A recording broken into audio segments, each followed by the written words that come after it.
Hello, everyone. It's time for Vanished Chicagoland Stories, the podcast. I'm your host, Pete Costanas. This is episode 212, season 9. Today's date is April 11th, 2023, and welcome to the show. On today's program, I will talk about my memories of watching Hamm's beer commercials that aired on TV in Chicago. Also, I'll do a wrap up of past posts on my Facebook page, Vanished Chicagoland.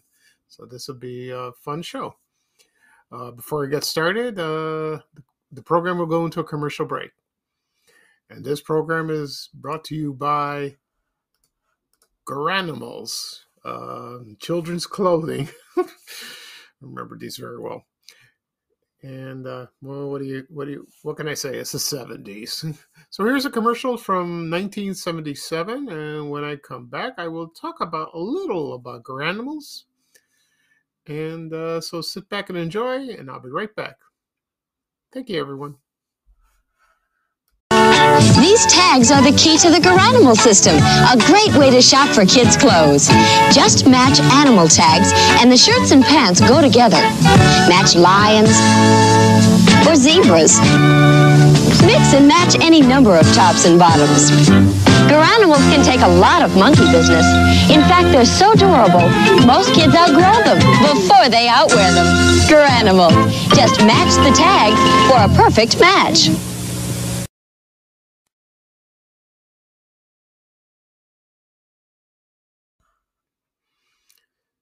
Okay, everyone, I am back. I hope you enjoyed the commercial for Garanimals. Like I said before, I remember this product very well. I'll give you a brief history of this product. It was founded in 1972 by a man named Seymour Lichtenstein. And the company's name was called Garan Incorporated. I don't know where they got that name. And each item of clothing featured a hang tag depicting one of several animals called Garanimals. And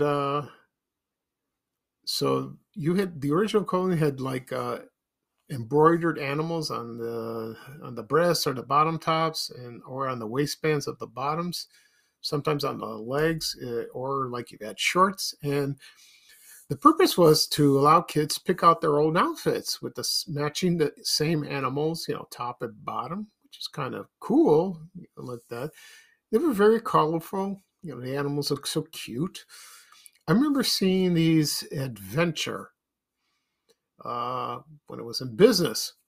A couple of locations. One was at Fort City Mall on the southwest side.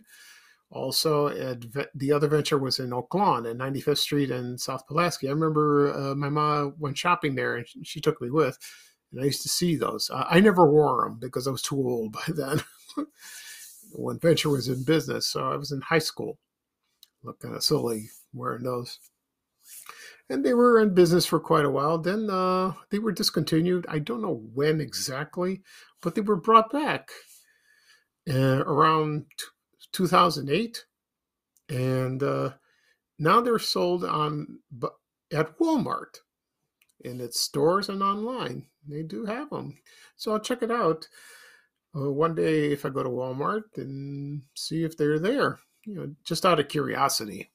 Right now, they're owned by a company called Berkshire Hathaway, and they own Fruit of the Loom. You remember the commercial for Fruit of the Loom when all the fruit were talking? That was, I think, the 70s and 80s. Okay.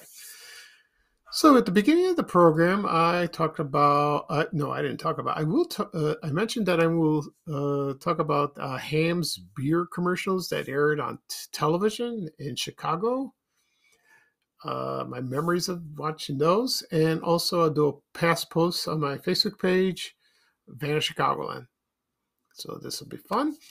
Before I get started, a couple things I want to bring up. I will go to the doctor a week from today, but I'll take a blood test this Thursday and we'll see what he says when he gets the results. Not as tired as I used to be, still am, because I did work around the house. I'm just bushed, so the fatigue is still there, but the hot flashes are gone practically. So that's a good sign. I wish, but it's so beautiful outside. The weather is gorgeous. I want to do my walking. Enjoy the fresh air. I'm just don't have the energy. I try, but I'll do my best. And also, my Easter's coming up this weekend, so that'll be nice. Okay, so let's get started. I'll give you a history of Hamm's beer right now. Let's see what we got.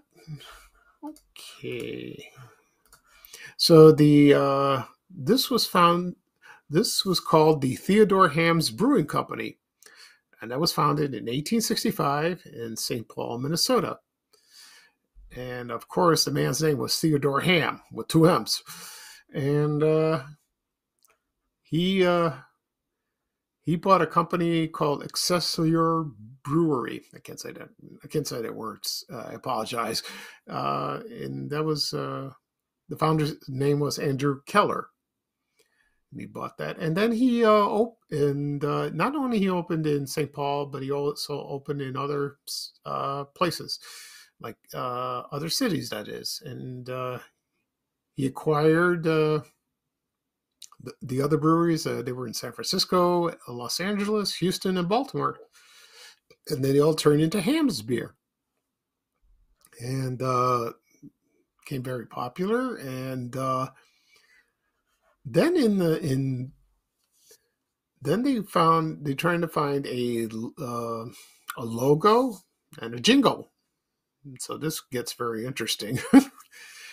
So the jingle was from a song, and it was titled "From the Land of Sky Blue Water," and that's been known, ever since. And it's also on the labels of on the cans and the bottles. And then it first was used on the radio, and then of course on television.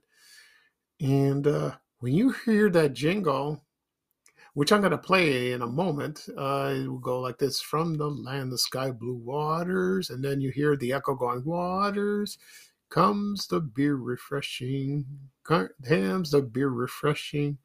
Then it repeats that and says Hamm's. But then they changed it in the 50s. They added an extra line. So it's like, "From the land of sky blue waters, from the land of pines lofty balsams, comes the beer refreshing." And they switched that. That's the one, that jingle we know forever, like that. As for the Hamm's bear, he was an animated bear. He appeared on, well, not on the radio. You wouldn't hear him. You would see him on television, or also you would see him in advertisements, like in magazines or billboards, or on store displays, or in liquor stores, or any place that sold beer. And so he was a cartoon mascot, and they would, if you remember the commercials, they would be featured in somewhere out in the woods. And I remember one, like he was on a rolling log in a creek, and he would do that, and someone would sing that song like that. So it's kind of cool. And then they have a statue of the mascot in St. Paul, Minnesota. And if you're ever in the Minneapolis, St. Paul area, you can go visit. That'd be kind of nice. I like to see that. And the creation of the Hamm's beer was, it took place at a restaurant in Minneapolis. It was called Freddy's in 1952, and the character was born. That's when he was created. And let's see. So there was a man called Cleo Hobble.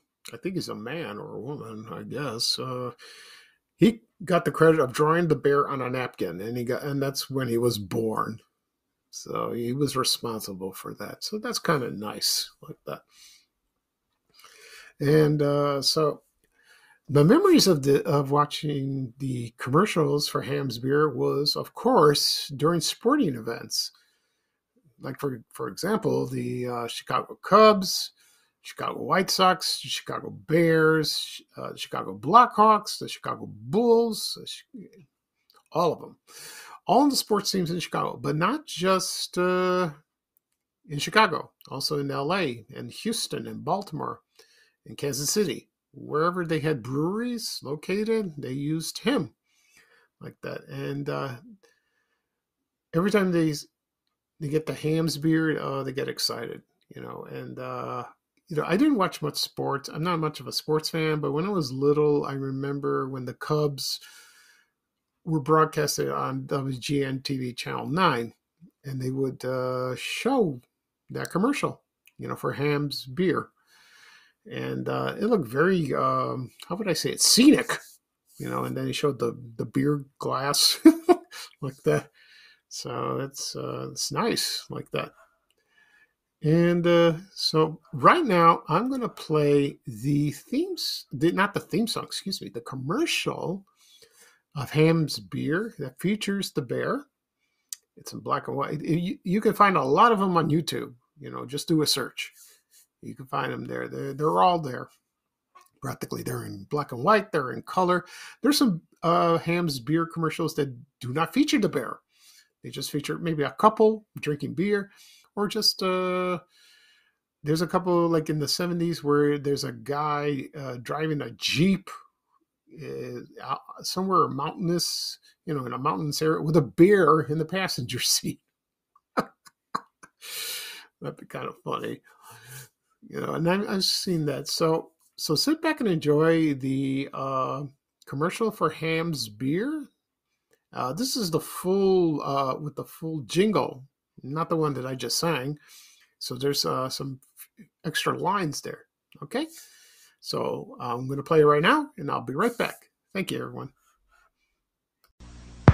This is the land of sky blue waters, land of cool enchantment. Listen.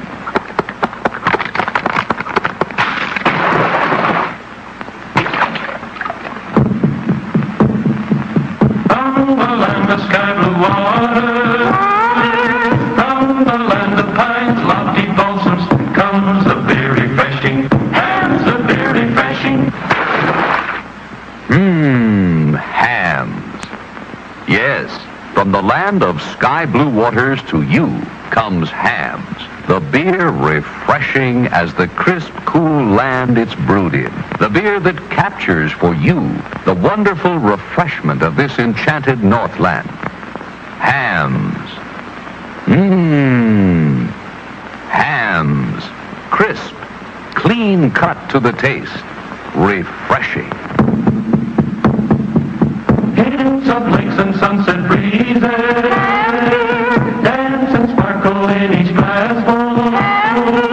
Hamm's the beer refreshing, Hamm's the beer refreshing, Hamm's. Refreshingly yours from the land of sky blue waters.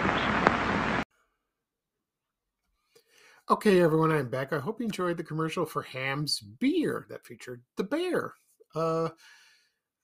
As for myself, I've had the beer a few times, in my 20s, 30s, 40s. Not much of a beer drinker. The last time I bought this beer, I remember this. It was at Freshline Foods. It was our supermarket. It was on 95th Street in Oakland. They tore it down now. It's an empty lot. I don't know what's going to happen to that. It's another story. And I saw it in the fridge. So I bought a 6-pack. I tried it. It was okay. I don't know if it tastes the same. Maybe they changed the formula. I don't know. I have to ask somebody who has drank it for years. Maybe it has. Maybe it hasn't. I don't know. I have no idea. They came out with Hamm's Light. They did that. I remember the cans used to be shaped like a keg. That for like that, but the design of the cans have changed over the years. So you don't see it advertised much on TV, not really. And I don't know if they featured the bear. I don't know. I have no. And right now, Hamm's is not an independent brewing company. They sold it to Molson Coors in Canada. That makes Coors, Coors beer and Molson, up in Canada like that. And also, the light beer was also called Special Light. Forgive me. It's like that. So they got rid of that. And I don't know if you see, but they still have the logo. No, not the logo. The jingle. From the land of sky blue waters. It's still on packaging. It's still on the cans. It's still on the cases. Also on the bottles. That has not changed. So that's kind of nostalgic in a way. So that's kind of nice, like that. And like I said, if I someday maybe I'll buy one. But I don't drink much, so if it's available at a restaurant or something, I'll order it. I will order one and see how it tastes. Just out of curiosity. Who knows? Someday. All right. Not right now. I'm going to talk about past posts on my Facebook page, Van Chicagoland. I got quite a few, so I'm going to get started right now. I posted this on March 22nd, last month. I found a menu. I think I posted this before on my page a long time ago. It's a menu from a restaurant called the Pie Pan Drive-In that was located at 5950 North Cicero Avenue in Chicago. It's probably near in the Saugatuck neighborhood, around there, I believe. It was kind of I heard it was a very nice restaurant. It was like a drive-in. They sold hamburgers, milkshakes, pies.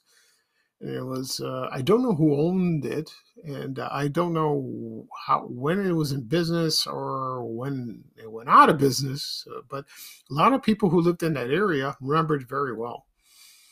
They liked it a lot. So that's kind of nice. And who doesn't like pies? Like that. Okay. Next up, I posted an ad I found in the Chicago Tribune. It's for a restaurant called the Crab Apple. That was located at the Old Orchard Shopping Center in Skokie, Illinois. And this was about the time where the mall opened, and it was right there where Marshall Fields was located. And the date of this ad was March 23rd, 1958. And I don't know how long it was in business, but according to a few people that live in the area or have lived in the area, they said it was a pretty good restaurant. I don't know where they got the name, but it's called the Crab Apple. So it's kind of nice. And so if you're exhausted, you could, if you don't, if you're exhausted by shopping all day long, you can go in there. And it sounds like a nice place. It really was. Okay. Let's see what else. Last week, March 25th, there was Greek Independence Day. So I celebrate. And I always post this photo of, I have a couple. It's like when they had the parade. They had the Greek Independence Parade. It used to be on State Street, but now it's on Halsted Street at Greektown. And I found that this photo is a float, and it's from one of the churches at St. Basil. It's located on South Ashland on the west side. And right in front of the float it's on State Street in front of Charles A. Stevens, one of beautiful clothing store. A lot of people missed that.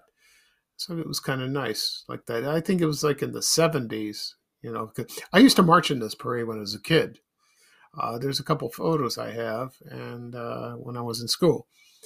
And that was fun. We marched on State Street. I remember we marched from, what was it, Kinsey, all the way to Congress, and I remember there was the Burger King there. Now it's gone. That area is redeveloped, It's changed so much. And I remember that. Also, they did it on Michigan Avenue. They done that a couple times, and maybe they did on Michigan Avenue. I remember because when I was with my mom and my brothers, we used to meet people at the Art Institute. My mom used to call it the Lions. Meet us at the Lions. They were out there, so that's good. That okay. Let's see what else we got. Uh, do. Okay, I posted an ad for Danish coffee cake from Bernie Brothers Bakery. Oh, we miss this bakery as much as Dressel's, with the chocolate fudge. But Bernie Brothers was one of the best. It was they had some wonderful, delicious pastries. First, it was like independent. It was an independent company. Then then it moved to Jewel.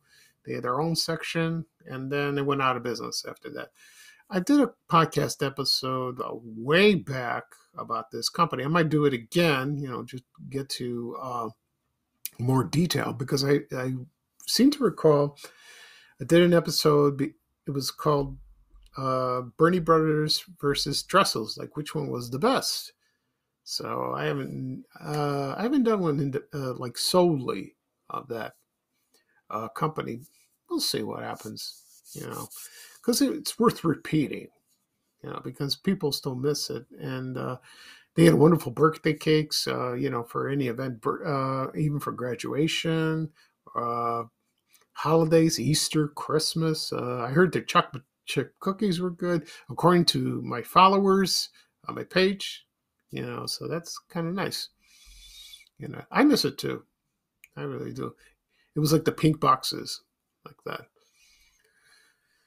Okay, and another post I did, it was a photo of Montgomery Ward department store that was located in Fort City. And that opened about 75, 76, around there. Don't remember exactly. I remember this store very well.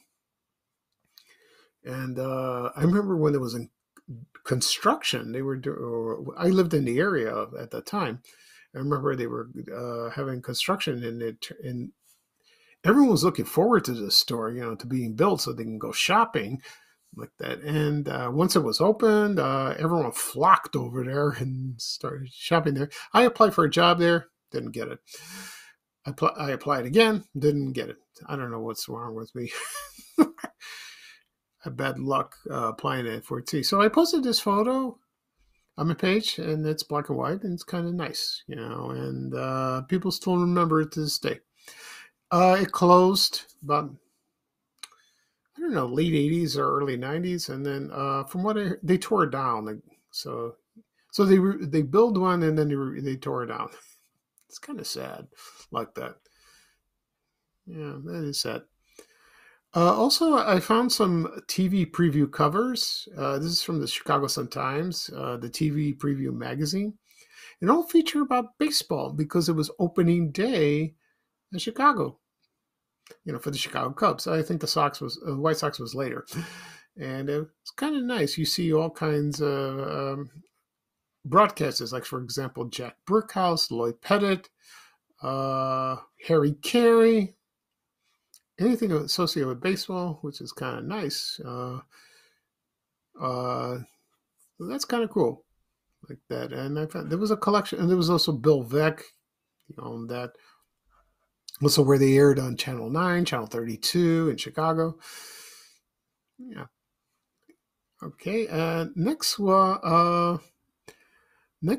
post I had was this was a photo I found on eBay, and I didn't know where the location was. And some people said it was the Encore Theater at 641 North Clark Street, and then it moved to 1419 North Wells Street in Old Town. So that was because people have lived in the area or they know it. So I'm glad they told me that. So, but it was nice seeing a theater like that. So that's a big help. Also, another post was I found a alarm clock, and it was a promotional alarm clock, excuse me, that featured Hubert the Lion from the Harris Bank. We all know the Hubert the Lion doll that when you did your banking or you opened a new account or any as a gift. But these are alarm clocks. There were other gifts as well, but I found this and it was kind of cool. And you know how alarm clocks were in the old days. When you set it for the next day to wake you up, they go ding ding ding ding ding, and it's real loud. It wakes up the whole house. But when it's not ringing, it's ticking. I don't like alarm clocks because it makes noise and I can't sleep. I like it quiet. So yeah, I have a digital one. Some people use their iPhones. That's fine, but I still like the alarm clocks. With the digital, it's quiet and you see what time it is. But this one's kind of cool, and it features Hubert on the lion on the face of the clock. So that's kind of nice, like that. Okay, and also I posted this photo of myself holding the first issue of TV Guide. I got this as a Christmas gift in 2020. It's like during my recovery. And I found it on eBay, and it was the Chicago edition. Oh, I had to buy it. I mean, I had to buy it because they're very rare. And it featured Dizzy Arnaz Jr. being born during I Love Lucy. When Lucy had the baby, she had a little Ricky, and I had to get it, because and it was kind of cool. It cost a little bit, but it was worth it. So I'm very happy. I'm very happy with that. I've been searching for that for years, on eBay or comic book conventions, searching, looking for it. I have other TV guides issues. And some people mentioned that I'm like Frank Costanza from Seinfeld, played by Jerry Stiller. Well, that's fine, but I've been collecting long before the show premiered, doing that. So I don't have a huge collection. I have a good collection. So that's kind of nice. Also, let's see what else. Also, last week was the 75th anniversary of WGN Channel 9. It premiered on April 4th, I believe. April 4th, 1948. When they premiered, they just had big fanfare and not really programming. They just had like a band. They played music and probably discussed what they're going to show. And then I found the ad in the Chicago Tribune, which is the next day of television programming. And it didn't really start until in the afternoon. And they had news, a talk show. They had the weather. Sports came later. Probably in the summer. Like, for example, they would broadcast the Cubs, which they did broadcast in 1948. That'd be kind of cool to see. I believe Jack Brickhouse was the sportscaster at the time. I think he was. I really believe that. Okay. Also, next post I meant. I found a poster from the 1970s. It's for Kenny's shoes. And I remember these shoes very well because I owned a pair like that. Mine was like blue with the stripes. Also, I had a pair was white with blue stripes. So I had like that. It was kind of nice. And that was during high school. I wore those. And Kenny's is no longer around. Maybe I'll do a podcast episode about that company. So it'll be interesting. Okay. And let's see what else. Okay. About a few days ago, I posted a photo of the Dan Ryan, the expressway in Chicago. And this featured the L train. And in the background, it was the Magic Kiss sign, which we all know and remembered. And there were 3 signs of those. There was one on the Dan Ryan, there was one on the Kennedy by Montrose, and the other one was on the 290 Expressway on the west side. And when I posted this photo, a lot of people thought it was the Kennedy. And I go, no. If you look on the right side of the photo, you will see the 87th Street entrance. That would tell you that's on the Dan Ryan. And this photo is from 1978, which is kind of nice. And people always tell me that, when you're on the Magicus sign, it tells you you're on your way home, or you're not too far from your house. It's like that. It's like a guide. And at night, it's kind of cool seeing at night with the lips kissing. I saw it once when I was a kid, and I saw it. That was kind of cool. But I used to see the sign in the daytime because I lived in Roseland at the time, and my dad worked downtown. He used to take the L. That's one of his transportation. That's one of the ways of transportation. So he took the South Suburban Expressway bus sometimes with that went on Michigan Avenue where we lived. But he took the Dan Ryan. He took the L sometimes and took the Michigan bus. It depended. It depends. It depended on his schedule. I'm sorry. And I remember I used to ride that the L when I was very little, and I used to see that sign. That was kind of cool, with the Magicist. It showed the time. It showed the ads. Like that. It was located around 86th Street, 85th Street. It was there for years, but it's gone now. Okay. All right. Next up, I found an advertisement from 1980 from Zare, and this was from Easter.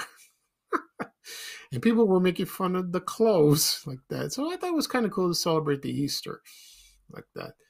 And a lot of people remembered the store. They remembered the advertisements in the newspapers, like mostly from Sunday papers, the Chicago Tribune or the Chicago Sun-Times. It's very colorful. You have your Easter suits. You have one kid holding the Easter basket. The other one's holding a couple of kids are holding Easter bunnies. So it's nice. So you get your Easter outfits, to go to church like that or to celebrate. That's kind of nice. It's so pretty like that. Also, I posted this photo of a candy box that's egg-shaped from Dutch Mill Candies. And that candy company was well known long back then. The other ones like Fannie Mae or Demet's. That's even back then. Way back. And Andy's candies, but Dutch Mills. I found this, and it's a pretty box. It's egg shape. It's multicolored. Like pastel, pink, and light blue. It's pretty with a bow on top. So I figured, why not? Why don't I post that for Easter? Okay. Let's see what else. And then I found a photo. It was a CTA bus. This was the Hyde Park Express bus on State Street. And it was just in front of the state, and in front of the bus, the building that's in front of the bus was Litton's department store. They were well known for their clothes, men's clothes, and women's clothes. Beautiful store, beautiful clothing. We all miss it. It's a shame. A lot of people saw the photo. They mentioned they worked there, they shopped there. They miss the store very much. Excuse me. I don't blame them. I miss it too. I bought a couple ties one time over there, like that. Let's see, and what do we have here? Oh, I guess that's it for my posts on Van Chicagoland. Okay, so that's it for the show. So I'll do a recap of what I talked about. I talked about the Hamm's beer commercials that aired on television in Chicago that featured the Hamm's bear. Also, I talk about past posts on my Facebook page, Fan Chicagoland. As for next episode, I don't know when. I know I'm not going to do one this weekend because it's my Easter, and I'm going to be busy. So I'll be going to church. Maybe Friday morning I'll do one. We'll see. If not, it'll be a week from today. I'll I'll post an update on my social media accounts and let you know. Okay, and once this episode is published, it'll be available wherever podcasts are available: Apple Podcasts, Google Podcasts, Spotify, Amazon Music. Also, my YouTube channel, Spanish Chicagoland Stories. You would find that. Also, it'll be posted on my social media accounts, Facebook and Twitter. Okay. So this is Pico Stanis, your host of Vanishing Chicagoland Stories, the podcast. Thank you for joining me. I hope you enjoyed listening. And so that's the end of the show, folks. And bye-bye for me. And here is Ray Rayner closing the show with a little traveling music saying bye, bye, bye. Take care, everyone. So long. We have to go. Bye, bye, bye.